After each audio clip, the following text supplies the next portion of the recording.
আসসালামু আলাইকুম everyone, welcome to my channel. নতুন ভিডিও নিয়ে আবারও চলে এসেছি আপনাদের সামনে। আজ নিয়ে এসেছি রমজানের প্রস্তুতিমূলক একটি ভিডিও। এটি হলো পেঁয়াজু মিক্স। প্রতিদিন ডাল বাটাবাটির ঝামেলা ছাড়া এই পেঁয়াজু মিক্সটা বানানোর 10 মিনিট আগে ভিজিয়ে পেঁয়াজুটা বানিয়ে নিতে পারেন।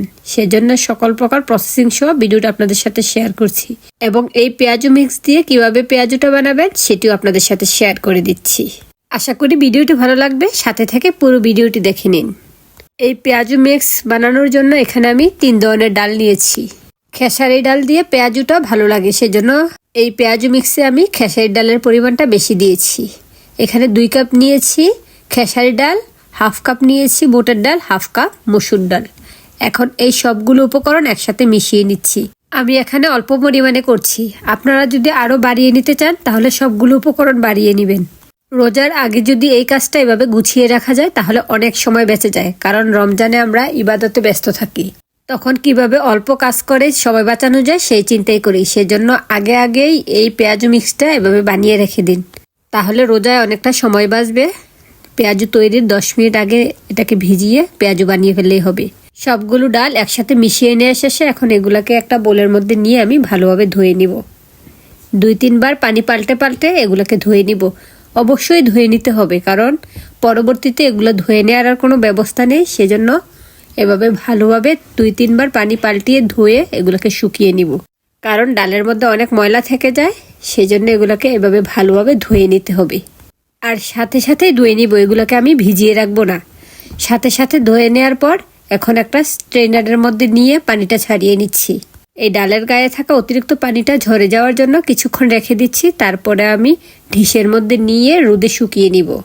ডালের পানিটা ঝরে গিয়েছে, এখন আমি আবারও ডালের কাছে চলে আসছি। দেখুন পানিটা ঝরে গিয়েছে। এখন ডালগুলোকে একটা বড় ডিশের মধ্যে নিয়ে শুকিয়ে নিব।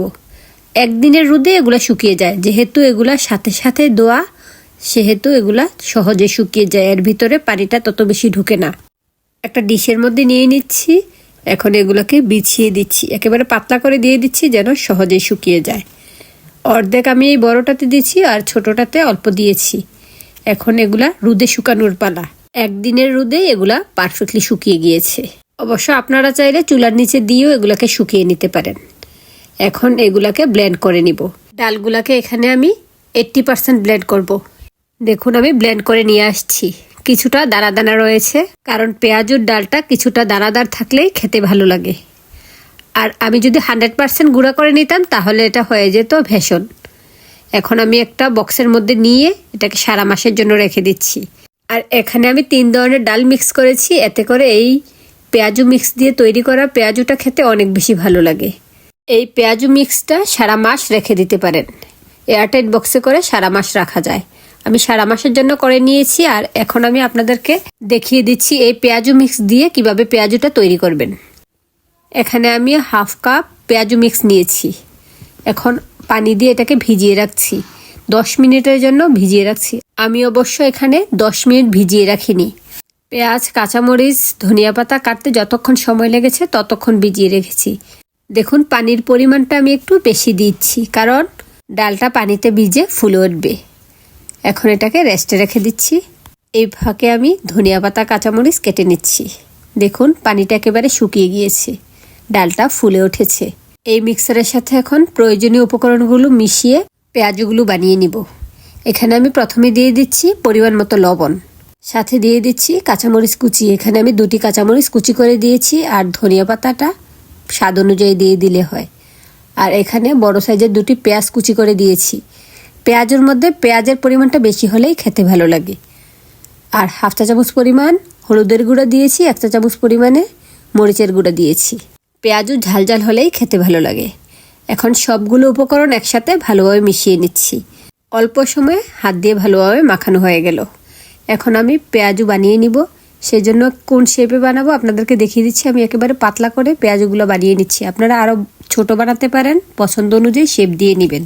চুলে তেল গরম করে নিয়েছি। এখন একে আমি পেঁয়াজুগুলো দিয়ে দিচ্ছি।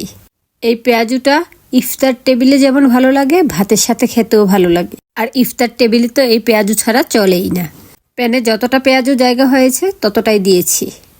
এগুলার এপাশ ওপাশ করে ভেজে নিব। চুলার আঁচ অল্পতে রেখে ভেজে নিলেই হয়। আর এই পেঁয়াজুটা একেবারে ক্রিস্পি হয়। এই পেঁয়াজুর মিক্সারটা রেডি করতে আমি যে পরিমাণে পানি দিয়েছি এতে করে একেবারে পারফেক্ট হয়েছে। এক পাশ ভাজা হয়ে গিয়েছে, এখন এগুলোকে উল্টে দিচ্ছি, অপর পাশটাকেও ভেজে নিচ্ছি। আজ আমি পেঁয়াজগুলো বড় সাইজের বানালাম, আপনারা ছোট ছোট করেও বানিয়ে নিতে পারেন। আর পেঁয়াজুর মধ্যে পেঁয়াজ কুচিটা বেশি দিলেই খেতে ভালো লাগে। পেঁয়াজু বানানোটা সবাই পারেন, তবে এই পেঁয়াজু মিক্স দিয়ে কিভাবে তৈরি করতে হয় সেটা দেখানোর উদ্দেশ্যে পেঁয়াজুটা আপনাদের সাথে শেয়ার করছি। আপনারাও আমার মতো করে রমজান আসার আগে এই পেঁয়াজু মিক্সটা রেডি করে নিন। প্রয়োজনে পরিমাণে আরও বেশি নিয়ে ভালোভাবে ধুয়ে শুকিয়ে মেশিন থেকে ভাঙিয়ে নিয়ে আসতে পারেন। তাদেরকে বললেই হবে যে এটা পেঁয়াজু মিক্স তৈরি করব, তখন তারা একেবারে মিহি করে ফেলবে না, 80% মিহি করবে, 20% দানাদার রাখবে। দেখুন আমার এই এক বেসে পেঁয়াজু বানানো হয়ে গিয়েছে, আর অল্প একটু রয়েছে, ওইটা রেখে দিয়েছি। রাতে খাবারের সময় আমি বানিয়ে ভাত দিয়ে খাবো। আর এই পেঁয়াজুটা একেবারে ক্রিস্পি হয়। আপনারা আমার মতো করে সারা মাসের জন্য পেঁয়াজু মিক্সটা বানিয়ে রেখে দিতে পারেন। দেখেই বোঝা যাচ্ছে এই পেঁয়াজুগুলো কতটা ক্রিস্পি হয়েছে। পেঁয়াজু মিক্স দিয়েও পারফেক্ট পেঁয়াজু হয়। আজ তাহলে এই পর্যন্তই। নতুন ভিডিওর অপেক্ষায় থাকুন। আল্লাহ হাফেজ। আসসালামু আলাইকুম।